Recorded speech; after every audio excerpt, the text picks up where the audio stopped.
오늘 우리에게 주시는 말씀은 누가복음 9장 28절 말씀부터 36절 말씀까지입니다.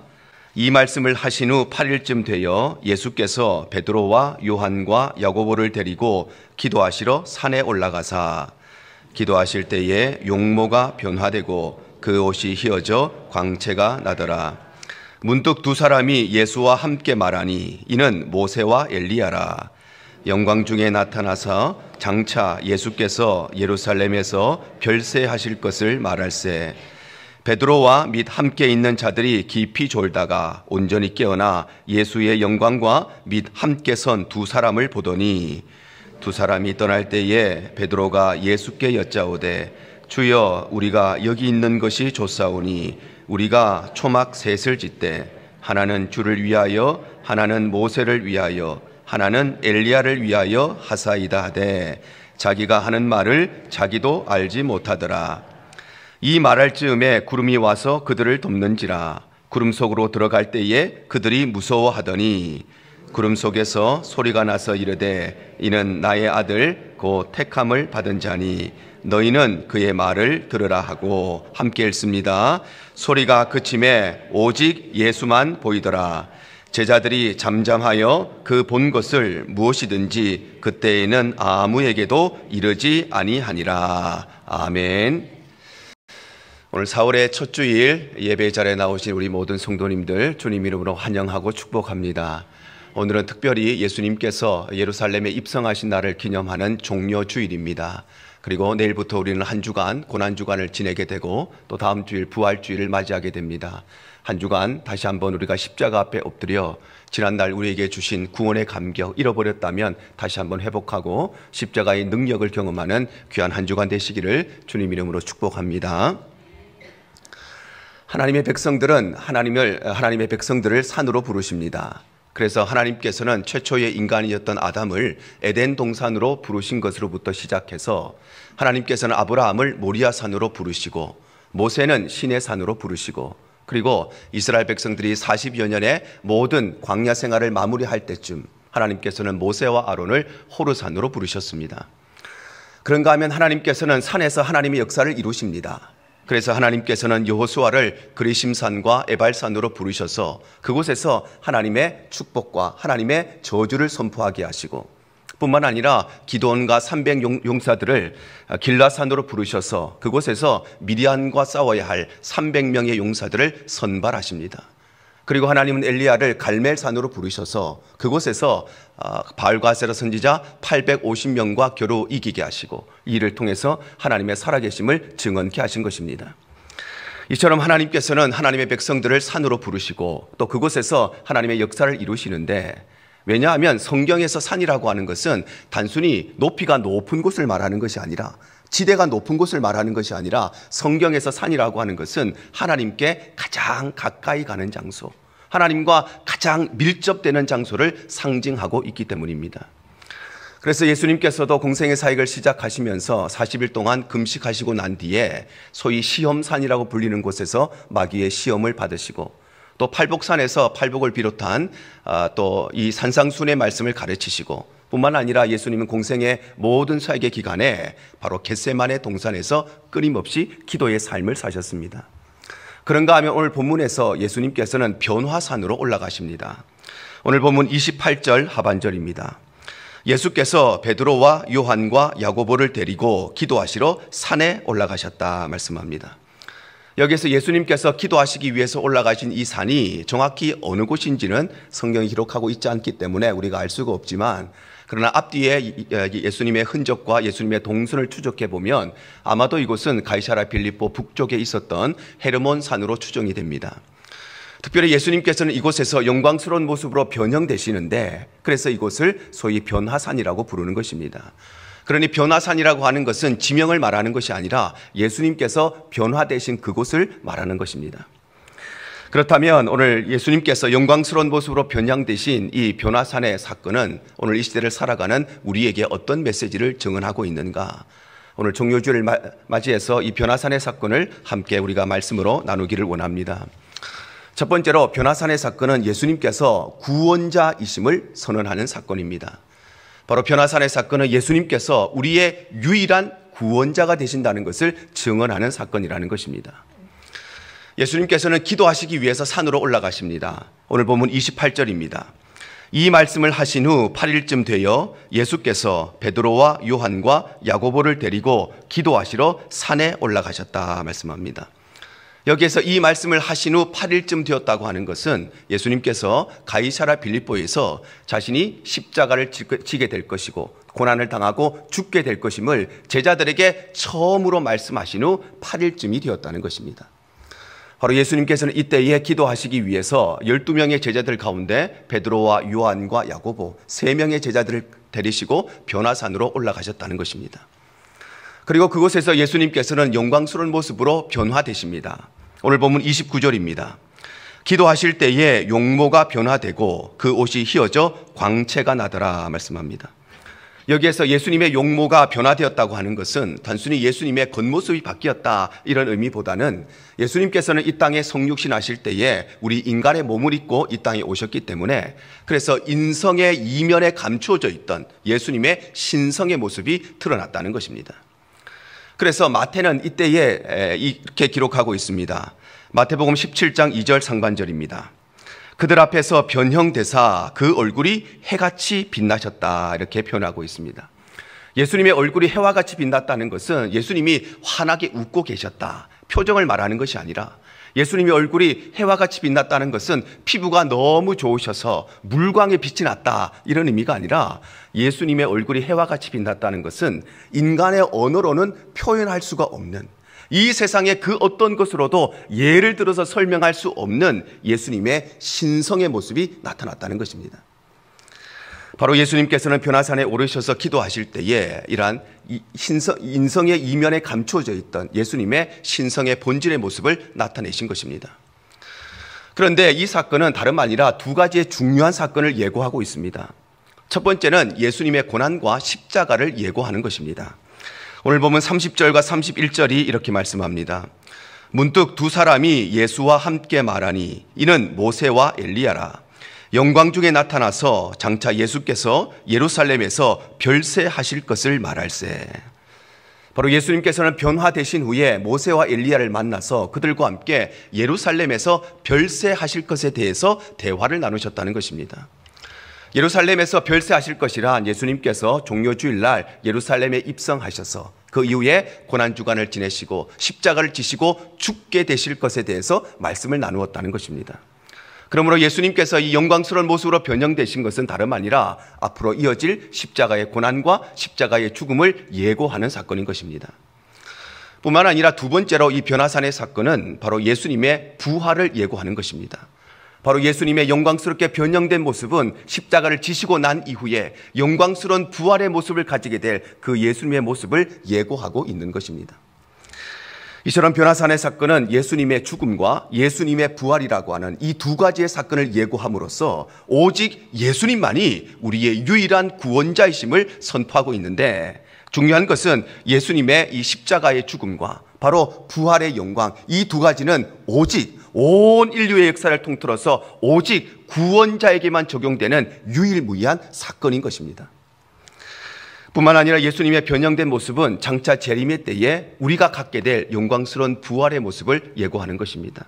바로 우리도 언젠가는 죽게 되고 또 어떤 사람은 살아있는 동안에 예수님의 재림을 경험할 수도 있지만 우리 모든 성도들 역시도 이 변화산에서 영광스러운 모습으로 변형되신 예수님과 같이 우리 모두도 이 부활의 모습을 가지고 그 부활에 참여하게 된다는 것입니다.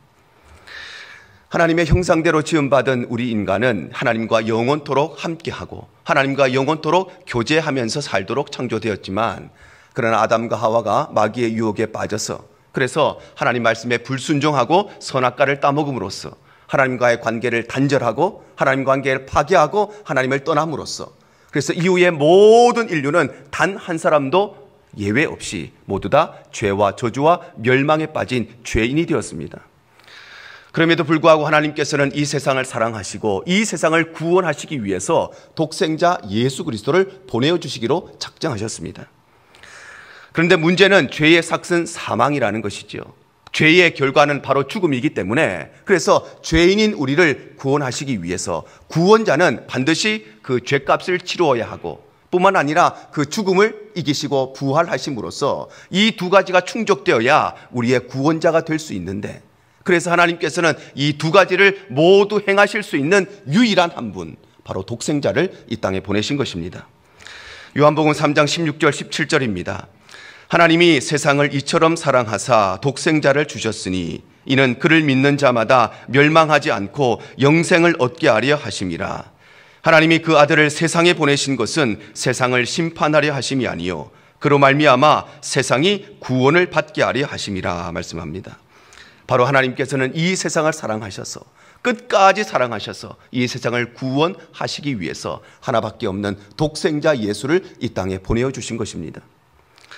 또한 하나님께서는 이 예수를 믿는 모든 자는 누구든지 구원을 받게 하셨습니다. 로마서 10장 12절 13절입니다. 성경이 이렇게 말씀하십니다. 유대인이나 헬라인이나 차별이 없습니다. 한 분이신 주께서 모든 사람의 주가 되사 그를 부르는 모든 사람에게 부요하시도다. 누구든지 주의 이름을 부르는 자는 구원을 받으리라 말씀합니다.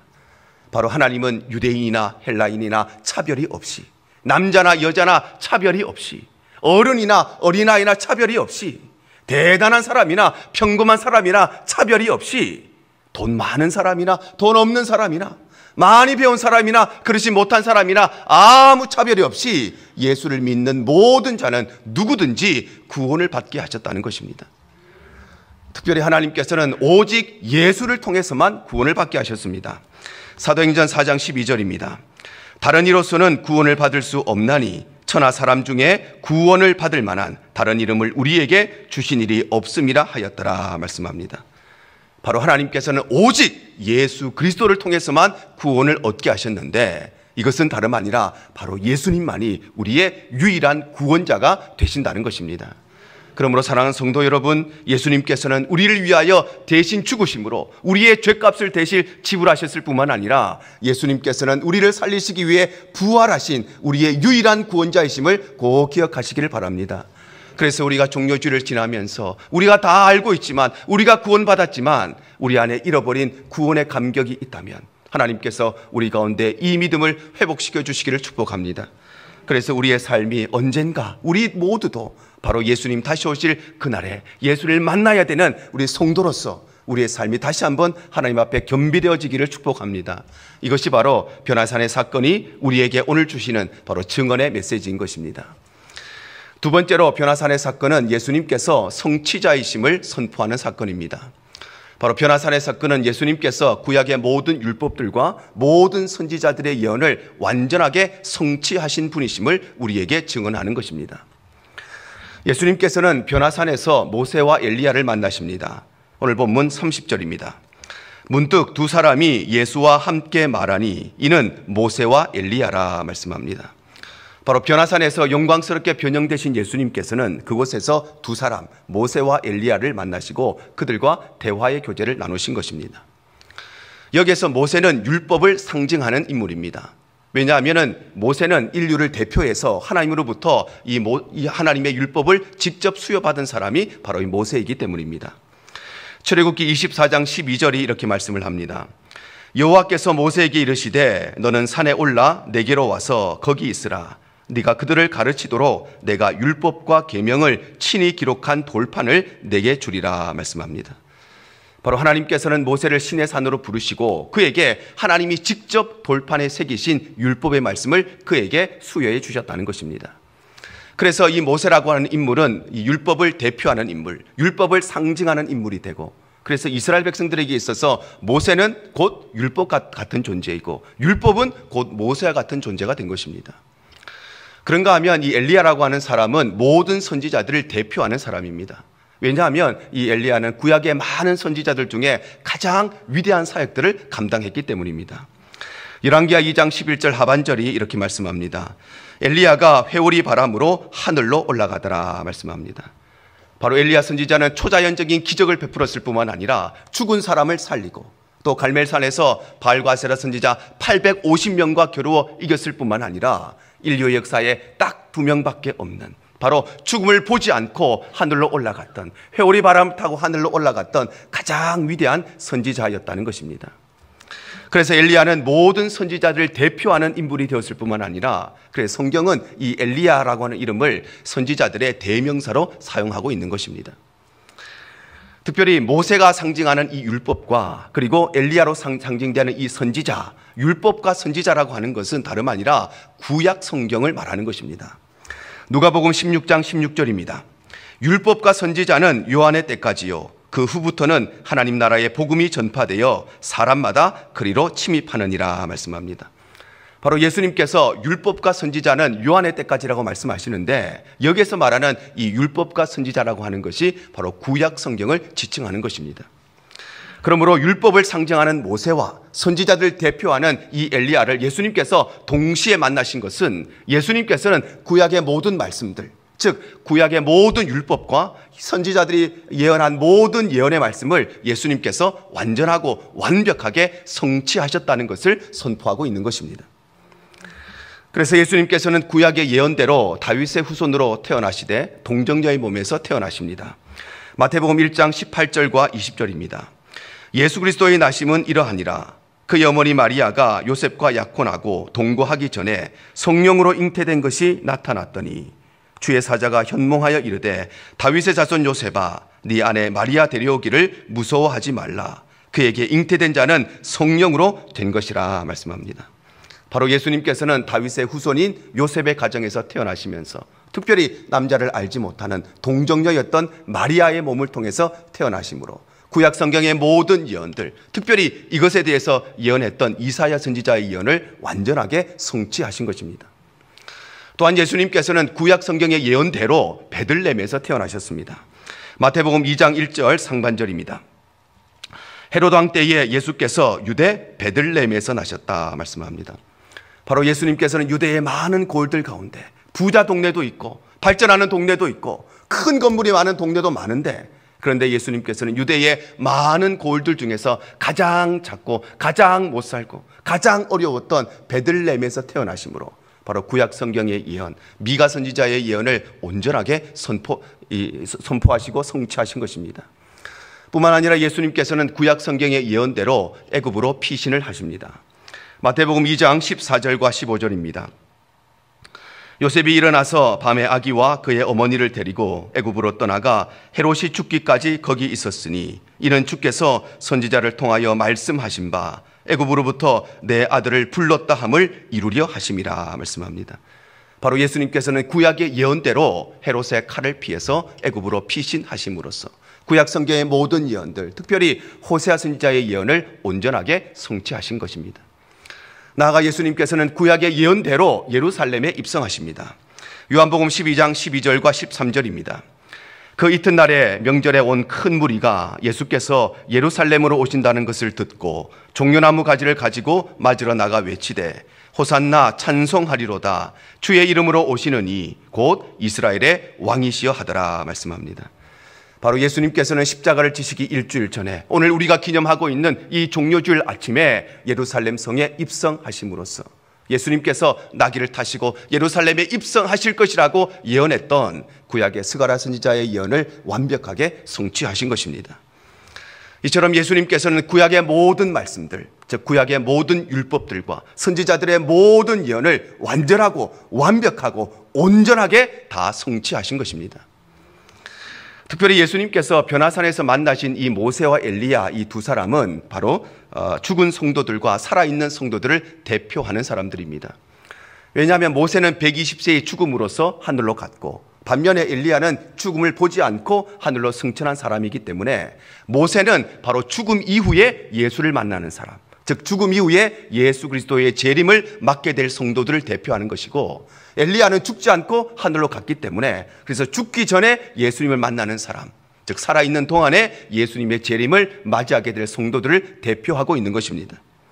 그러므로 예수님께서 모세와 엘리야를 동시에 만나셨다는 것은 예수님께서는 구약의 모든 율법과 구약의 모든 선지자들의 예언을 성취하신 분이실 뿐만 아니라 신약의 모든 말씀들, 바로 다시 오셔서 산자와 죽은 자를 심판하신 구원자로 오시겠다는 신약의 말씀도 성취하실 분이심을 우리에게 선포하는 것입니다. 그러므로 사랑하는 성도 여러분, 구약의 모든 율법과 선지자들을 예수님께서 성취하신 것처럼 우리 예수님께서는 신약에 말씀하신 대로 다시 오셔서 우리를 심판하실 구원자이시고 심판자이시며, 그래서 신약의 모든 말씀도 완전히 성취하실 성취자이심을 꼭 기억하시기를 바랍니다. 그래서 우리의 삶이 장차 마지막 때에 다시금 재림주로 이 땅에 오실, 심판주로 이 땅에 오실 예수 그리스도의 다시 오심을 기대하고 소망하는 삶이 되시기를 바랍니다. 그래서 우리의 삶이 이 땅의 것에 연연해하지 않고 내년이 되고 5년이 되면 아무것도 아닌 일을 가지고 오늘 여전히 고민하고 걱정하는 인생이 아니라, 별일 아닌 일로 지나가면 끝나는 일인데 끊임없이 그 일을 가지고 불평하고 원망하는 인생이 아니라, 우리의 인생이 하늘의 영원한 것을 바라보는 복된 삶이 되시기를 바랍니다. 이것이 바로 변화산의 사건이 우리에게 확증시켜 주시는 이 증언의 메시지인 것입니다. 세 번째로, 변화산의 사건은 예수님께서 하나님의 아들이심을 증언하는 사건입니다. 바로 변화산의 사건은 예수님께서 살아계신 하나님의 유일한 아들이심을 하나님께서 직접 증언하시는 사건이라는 것입니다. 예수님께서는 변화산에서 영광스럽게 변형되신 후에 모세와 엘리야를 만나십니다. 그리고 모세와 엘리야가 떠나간 뒤에 하나님께서 구름 가운데 임하십니다. 오늘 보면 34절과 35절 상반절입니다. 이 말할 즈음에 구름이 와서 그들을 돕는지라. 구름 속으로 들어갈 때에 그들이 무서워하더니 구름 속에서 소리가 나서 이르되, 말씀합니다.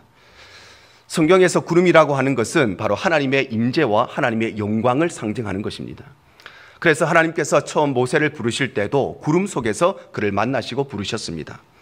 출애굽기 24장 16절입니다. 여호와의 영광이 시내산 위에 머무르고 구름이 엿새 동안 산을 가리더니 일곱째 날에 여호와께서 구름 가운데서 모세를 부르시니라, 말씀합니다. 바로 하나님께서는 모세를 만나실 때에 구름 가운데 임하셔서 그곳에서 모세를 부르시고 구름 가운데, 영광 가운데 그를 만나시고 그에게 말씀하신 것입니다. 또한 하나님께서는 솔로몬 성전에 임하실 때도 구름 속에서 임하셨습니다. 열왕기상 8장 10절과 11절입니다.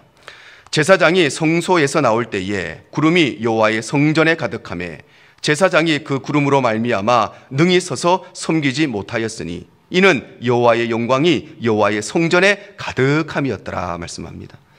바로 이스라엘의 첫 번째 성전인 솔로몬 성전이 모두 다 건축이 끝나고 하나님께 봉헌될 때에 하나님께서는 그곳에 임하셔서 온 성전 가운데 구름으로 가득 채우심으로 그곳에 하나님의 영광을 드러내신 것입니다. 그래서 시편 기자는 이렇게 노래를 합니다. 시편 104편 2절과 3절 상반절입니다. 주께서 옷을 입은 같이 빛을 입으시며 하늘을 휘장같이 치시며 물에 자기 누각의 들보를 얹으시며 구름으로 자기 수레를 삼으신다, 말씀합니다. 바로 시편 기자는 하나님은 어떤 분이신가? 하나님은 구름을 자기 수레로 삼으시는 분, 즉 하나님은 구름을 타고 다니시는 분이라고 표현하고 있는 것입니다.